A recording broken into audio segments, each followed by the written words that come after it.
मंत्रिमंडल विस्तार पर सबसे बड़ा अपडेट सामने आया है। 2 से 3 दिन में हो सकती है मंत्रियों की शपथ और पहली बार में 15 मंत्रियों को शपथ दिलाई जा सकती है। राजस्थान, एमपी, छत्तीसगढ़ में एक साथ मंत्रिमंडल विस्तार के आसार जताए जा रहे हैं। राजस्थान में सीएम और 2 डिप्टी सीएम के बाद 27 मंत्री बनाने की गुंजाइश है। सूत्रों के हवाले से ये बड़ी जानकारी।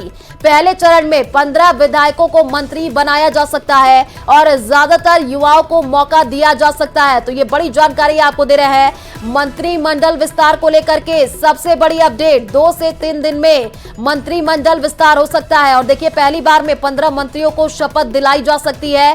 ये भी अपडेट निकल करके सामने आ रही है। राजस्थान, एमपी, छत्तीसगढ़ में एक साथ विस्तार के आसार जताए जा रहे हैं। सीएम और 2 डिप्टी सीएम के बाद 27 मंत्री बनाने की गुंजाइश है। सूत्रों के हवाले से ये जानकारी। और पहले चरण में 15 विधायकों को मंत्री बनाया जा सकता है और अपडेट ये भी है कि ज्यादातर युवाओं को मौका दिया जा सकता है। तो मंत्रिमंडल विस्तार को लेकर के कवायद और भी ज्यादा तेज होती हुई दिख रही है और इस वक्त की सबसे बड़ी जानकारी आपको दे रहे हैं। पहली बार में देखिए 15 मंत्रियों को शपथ दिलाई जा सकती है। राजस्थान, एमपी, छत्तीसगढ़ में एक साथ विस्तार के आसार जताए जा रहे हैं। सीएम और 2 डिप्टी सीएम बनने के बाद 27 मंत्रियों की जगह और गुंजाइश है। तो सूत्रों के हवाले से ये जानकारी मिल रही है। और कौन कौन राजस्थान में मंत्री बन सकता है? किरोड़ी लाल मीणा, ये नाम देखिए आगे चल रहा है। अनीता बघेल, ये भी नाम अब रेस में आगे है। तो अब देखना बड़ा दिलचस्प होगा कि जब मंत्रिमंडल का विस्तार किया जाएगा तो किनको किनको जगह मिलती है। अब विधायकों की धड़कनें तेज होती हुई दिख रही है क्योंकि बात अगर हम राजस्थान की कर ले तो देखिए सीएम भजनलाल शर्मा और 2 डिप्टी सीएम दिल्ली दौरे पर और आज जयपुर वापस आएंगे और ये कहा जा रहा है कि सीएम अपने साथ वो सूची भी लेकर के आएंगे जिसमें चिंतन और मंथन करके नाम फाइनल किए गए हैं और जल्द ही मंत्रिमंडल विस्तार किया जाएगा और नामों का ऐलान भी कर दिया जाएगा।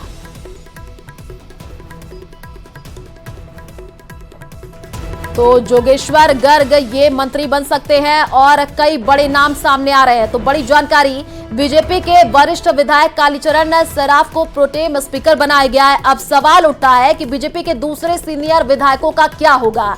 डॉक्टर किरोड़ी लाल मीणा, प्रताप सिंघवी, अनीता बघेल, पुष्पेंद्र सिंह राणावत, जोगेश्वर गर्ग, गजेंद्र सिंह खिवसर, मदन दिलावर, बहादुर सिंह कोहली, सिंधी कुमारी, श्रीचंद कृपलानी और सुरेंद्र सिंह राठौड़, संदीप शर्मा बीजेपी के सीनियर विधायक हैं। क्या इनको मंत्रिमंडल में शामिल किया जाएगा या इनके अनुभव का संगठन में इस्तेमाल किया जाएगा? तो देखिए बीजेपी के सीनियर विधायकों का अब क्या होगा, सवाल ये उठ रहा है। सीनियर विधायकों को मंत्रिमंडल में जगह मिलेगी? अब ये भी सवाल उठ रहे हैं। क्या सीनियर विधायकों को बीजेपी संगठन में भेजेगी और क्या सीनियर विधायकों के अनुभव का इस्तेमाल संगठन में किया जाएगा?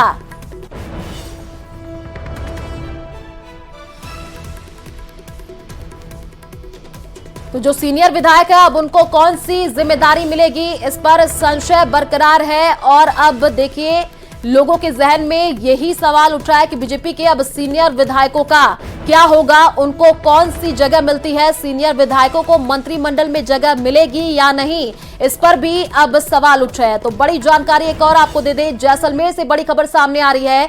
जैसलमेर आएंगी राष्ट्रपति द्रौपदी मुर्मू। 23 दिसंबर को जैसलमेर आने का कार्यक्रम बताया जा रहा है।